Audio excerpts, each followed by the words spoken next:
I'm Ava, and until I hit 33, the most thrilling event was my accounting firm switching from PC to Mac. Not exactly a thrill ride, huh? But everything changed at a friend's birthday bash. That night, I stood in a corner of a cramped living room, clutching a soda, feeling awkward in my snub dress. The music was blaring, too loud for conversation, but just right for Charles. He towered over the crowd, which probably helped him spot me. With confident strides, he made his way over, making my heart skip a beat. "Hey, you're Matt, right?" His voice cut through the bass-heavy beats. Yeah, and you are." I tried to sound composed as I took a sip. "Charles, I've seen you around. Mind if I join you?" He didn't wait for a response, just stood beside me. "Not at all," I replied, barely audible over the latest pop anthem. "So, Lava, what brings you here tonight?" he asked, leaning in. His tone was casual, but his eyes were intense. "Just here for Jessica's birthday. You know her well." "Yeah, we went to college together. She keeps inviting me to these shindigs. Can't say no, can I?" We chuckled, the conversation flowing effortlessly. "I get it. I work with her. Hard to turn her down," I added. "And you're an accountant, right?" He nodded like he already knew. "That's right. Numbers are my game," I joked, even though I usually found nothing funny about spreadsheets. "Sounds thrilling," he grinned, and I couldn't tell if he was teasing me or not. "Oh, absolutely. It's all wild parties and high stakes in the accounting world." We laughed again, and I felt at ease talking to someone genuinely interested in what I had to say. It was new, exciting, and a bit scary. "You want to grab some air?" he suggested, nodding towards the backyard. I nodded, grateful to escape the noise. Outside, the cool air was a relief. "So what's a guy like you doing in a place like this?" I asked, trying to sound more confident than I felt. "Just looking for a good time, I guess, and maybe someone cool to hang out with," he said with a smile that made his eyes crinkle at the corners. We talked about everything and nothing, movies, books we liked, how he was into graphic design, but stuck in a corporate job he didn't love. It felt like we'd known each other for years. As the night wound down, he pulled out his phone. "Can I get your number? I'd really like to see you again, Ma." I hesitated, not used to this kind of attention, but something about him felt right. "Sure," I said, typing my number into his phone. He smiled, his whole face lighting up. "Great, I'll call you. We should go out, just the two of us." "Sounds good," I managed, my stomach doing flips. I watched him go, a part of me still in disbelief that this was my life now. Maybe turning 33 wasn't so bad after all. Maybe it was just the start of something truly great. The days after Charles' call felt like a blur. Before I knew it, I was getting ready for our first date. My nerves were all over the place since I didn't have much experience in this area. I chose a simple blue dress, nothing fancy, but hoped it would do the trick. Charles picked me up at 7 sharp. His car was a clean, well-kept sedan, nothing flashy, but it suited him. As I got in, he flashed me a smile that could knock you sideways. "You look great, Ma." "Thanks," I mumbled, my face probably red as a tomato. "You look nice, too." Dinner was at this cozy little French place he knew. The food smelled amazing, but my stomach was doing somersaults. We ordered pasta, him with some fancy sauce and me with plain old marinara.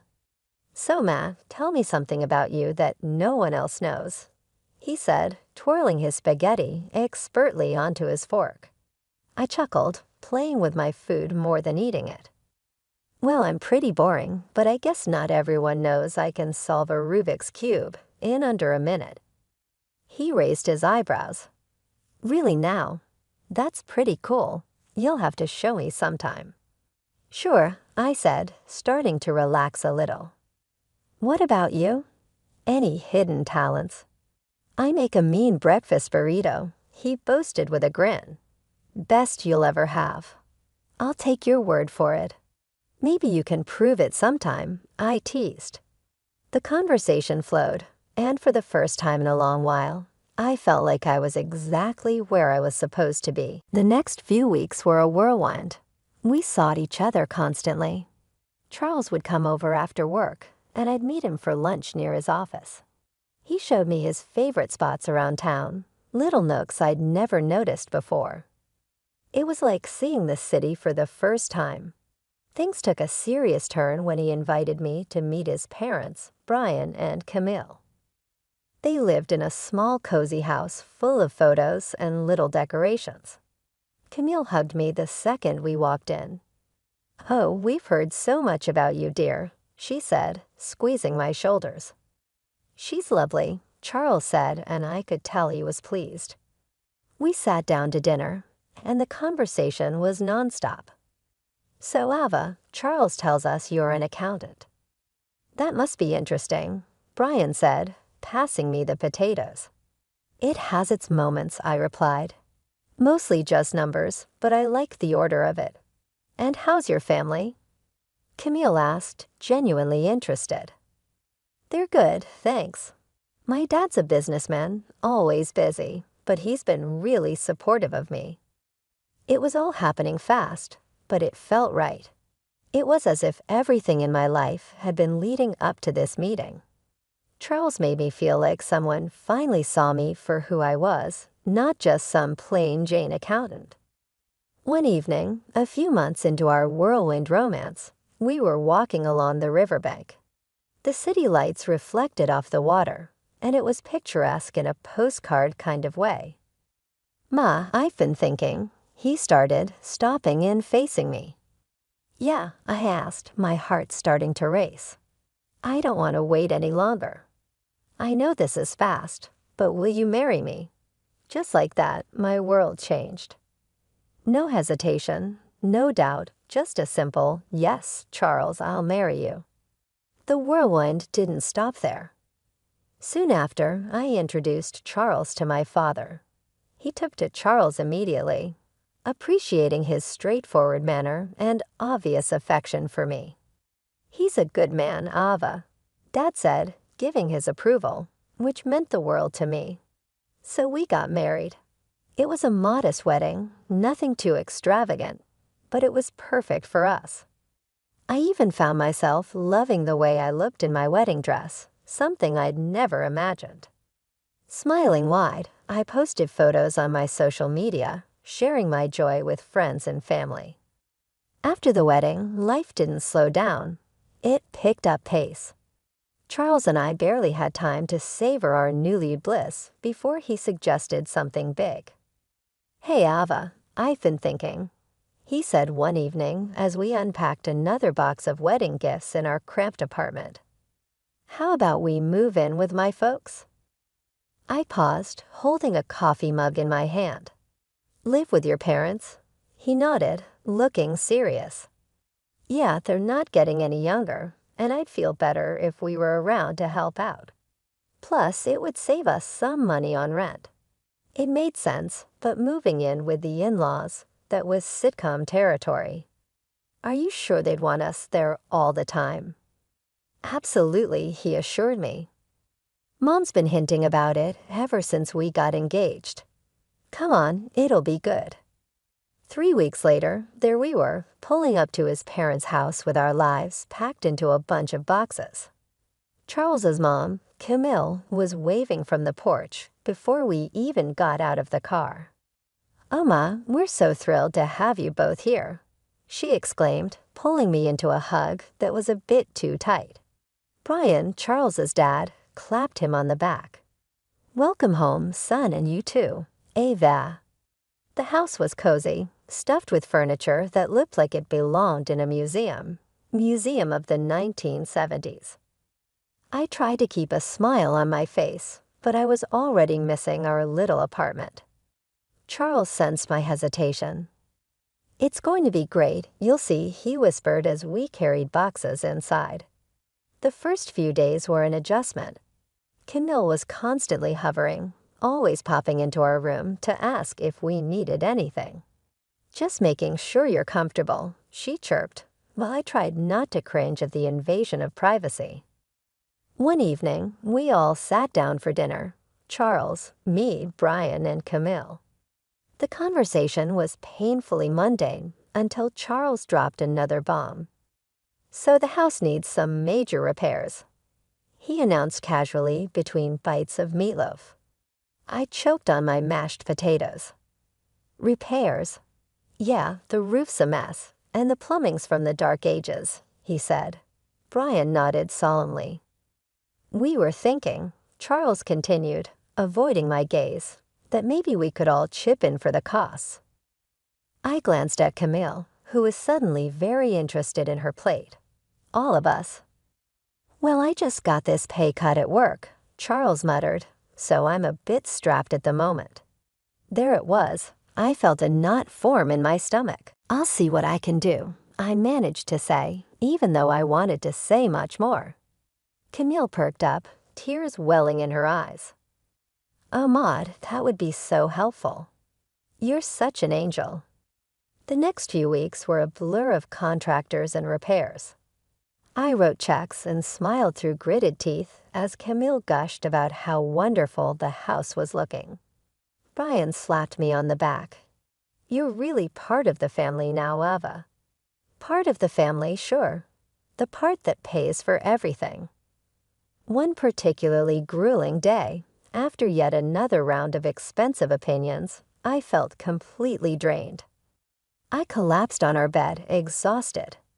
Charles came in and sat beside me. "Thanks for handling all this, Maud," he said, sounding almost sincere. "It's fine," I lied, staring at the ceiling. "I just didn't realize how much it would be." He squeezed my hand. "It'll all be worth it. This is for our future, right?" "Our future," I echoed, not sure whose future we were building anymore. As I lay there listening to Charles's steady breathing, I couldn't help but wonder if moving in was the right decision. But there was no going back now. I was in this deep and had to see it through, whatever the cost. After the renovations, the house looked great, like something out of a magazine. Despite the financial strain, I felt a bit of pride looking around. We decided to throw a small dinner party to celebrate, just the four of us. That's when everything took an unexpected turn. We were in the middle of dinner, laughing and sharing stories, when Camille suddenly got quiet. The room felt heavy all of a sudden. She looked at Brian, then at us, her eyes teary. "We need to tell you both something important," she said, her voice shaky. Charles and I exchanged looks. "What's going on?" I asked, my stomach tightening.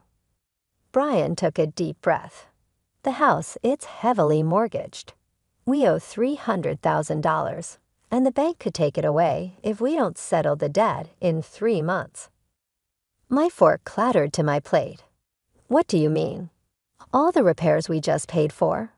Camille started sobbing. We were ashamed and thought we could manage it. But after the repairs and everything, there's just no way. I felt like I was in a bad dream. All the money, all the effort, and it was for a house that wasn't even secure. "So what are you saying now?" My voice was sharper than I intended. "Well, Charles started, his eyes avoiding mine. I was hoping maybe, Ma, you could talk to your father." "Are you serious?" I snapped, my voice rising. "Ask my dad for $300,000. It's just after his. He'll." "The house would be secure for us, for our future," Charles pleaded. Camille's sobbing grew louder, making me feel like the villain in this crazy drama. "Please, Maud, it's our home. We spent decades in this house." I was furious, but the tears and pleading wore me down. "I'll think about it," I finally muttered, feeling trapped. The next day, I called my dad hesitantly, explaining the situation. To my surprise, he agreed to help, but on one condition. I'll give the money, Maud, but only with a formal agreement or a receipt. I want everything documented. When I told Charles about my dad's condition, he wasn't happy. Why does it have to be so formal? Can't he just trust us? It's $300,000, Charles. It's a lot of money, and he's just being cautious, I argued, feeling the distance between us grow. He'll get his paperwork, Charles muttered, clearly annoyed.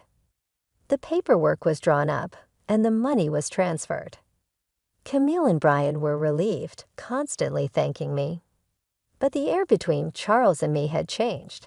There was a coldness that wasn't there before.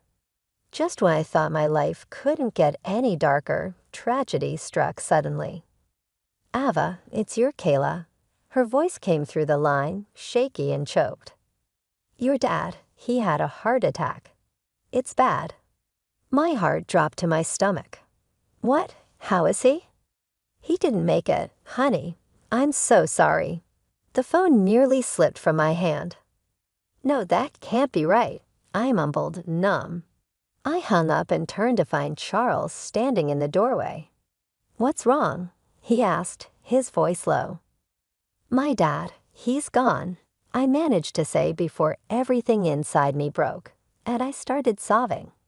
Charles came over and put his arm around me, but it felt like being hugged by a stranger.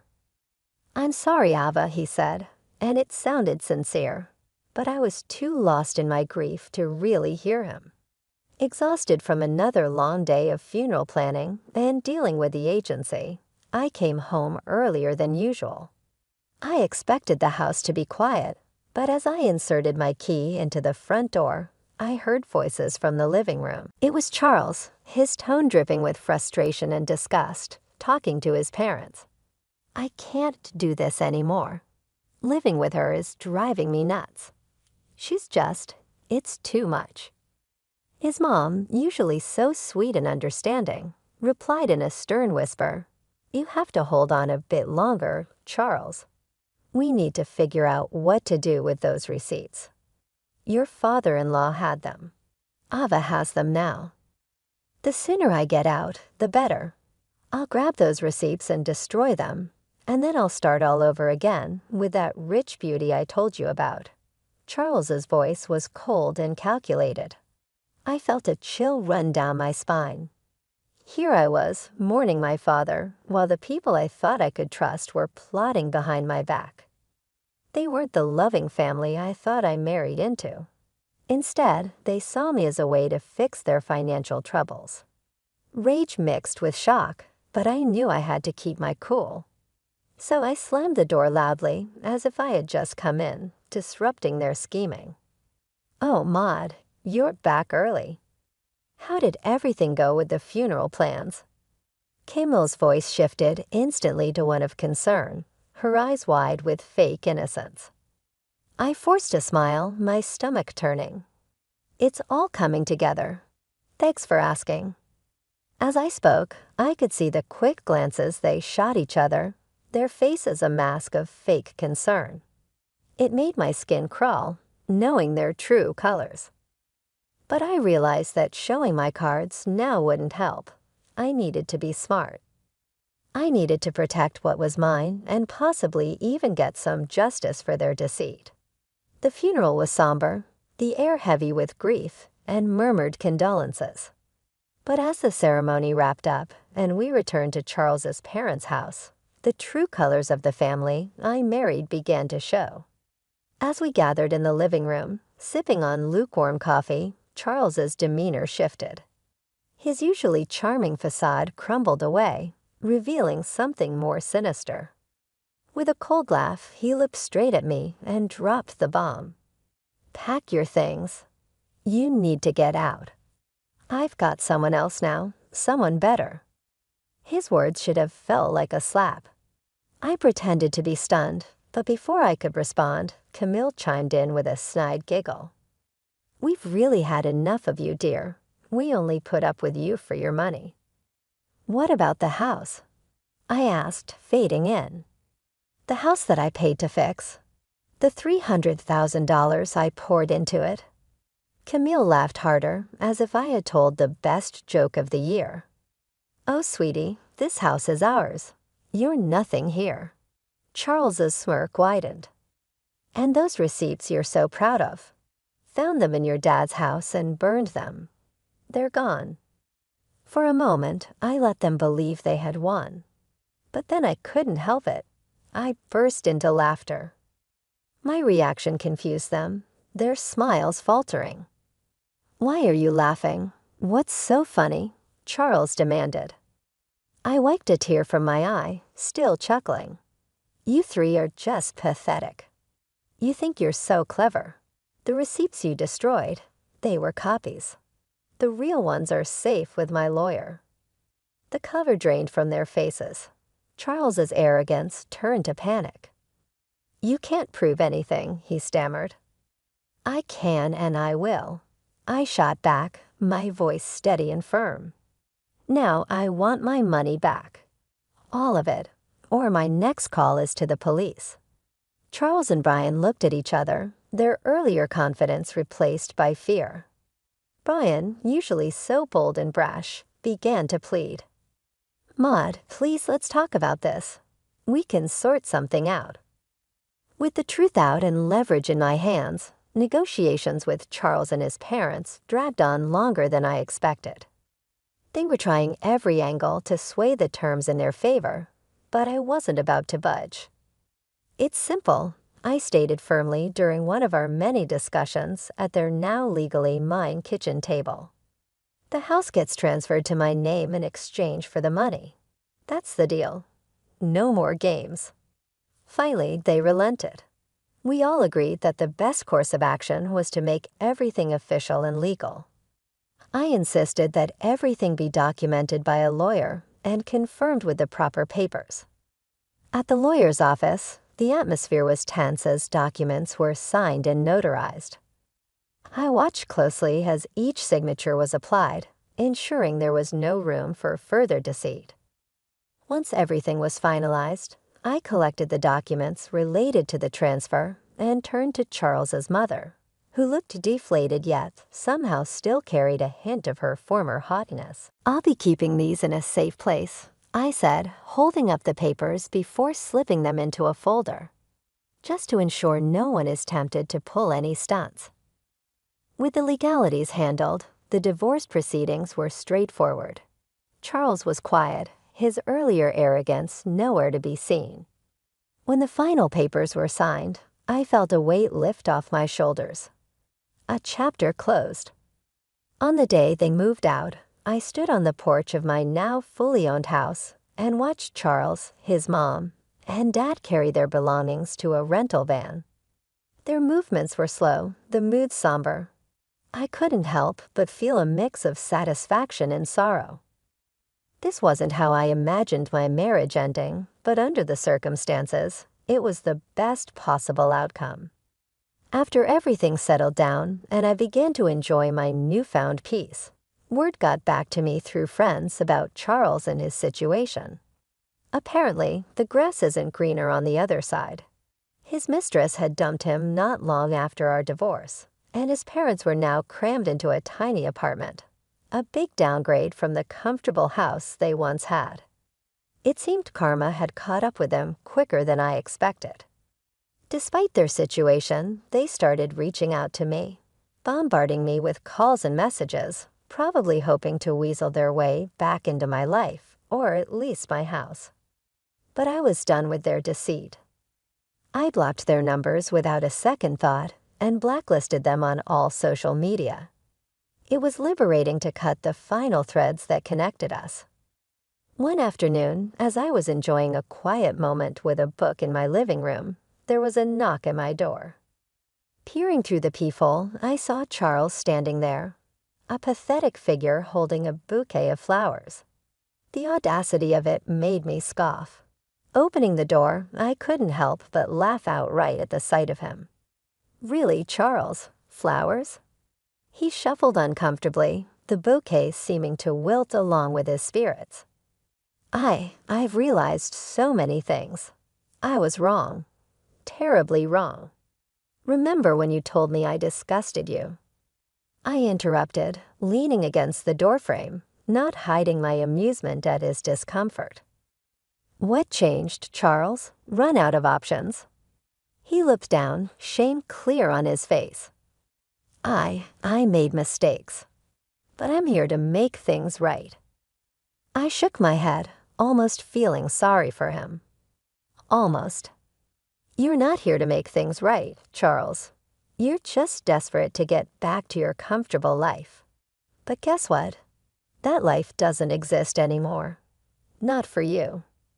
His face fell, and he took a step back, as if my words were physical blows. "Maud, please, save it," I cut him off sharply. "I want you to leave. Don't come back here. We're done. Forever." Charles stood there for a second longer, his hope visibly crumbling. Then, without another word, he turned and walked away, shoulders hunched in defeat. I returned to my book, feeling a sense of finality and relief. I smiled to myself, feeling the quiet of the house wrap around me like a comforting blanket. It was such a stark contrast to the chaos that once filled this space, the constant noise, the tension, the deceit. All of it was gone. Now I could finally breathe deeply without the weight of worry on my chest. I was finally at peace, living life on my terms.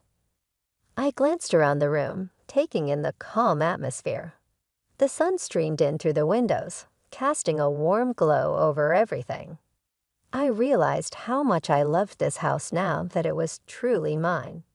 The walls, once witnesses to arguments and schemes, now seemed to echo with serenity and contentment. I thought back to the days of turmoil and manipulation, remembering how trapped I felt. Charles and his family had taken so much from me, both emotionally and financially. But now they are out of my life for good. No bouquet of flowers or sweet talk could change that. Their attempts to manipulate me were over. As I sipped my tea and returned to my book, I felt a sense of triumph. I had faced betrayal and heartbreak, but I had come out stronger on the other side. I had taken control of my life and my future. The peace I felt now was well-earned and deeply cherished. I was truly, finally free, free from lies, free from deceit, and free to live my life as I chose. The future stretched out before me, full of possibilities and opportunities. I smiled again, knowing that whatever came next, I was ready for it.